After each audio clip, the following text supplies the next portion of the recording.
এখানে আমার যারা মহিলা বন্ধুরা রয়েছে তোমাদেরকে আমি একটা কথা বলছি,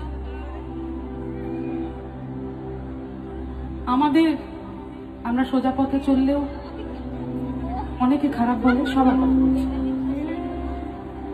আমরা একটু ঘুরিয়ে নাক দেখালেও সবাই খারাপ কথা বলে। আমার একটাই বক্তব্য,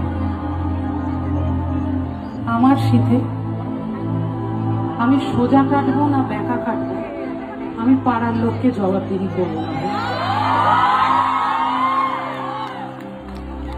আমি একজন মহিলা সঙ্গীত শিল্পী হিসেবে রেগুলার বেসিসে যা যা ট্রোলিং এর মধ্যে দিয়ে যাই, শুধু আমি আমার কথা বলছি না, আমি অলমোস্ট সবার কথা বলছি, সেই ট্রোলিং সহ্য করবো বলে গান বাজনা করতে আসিনি। কিন্তু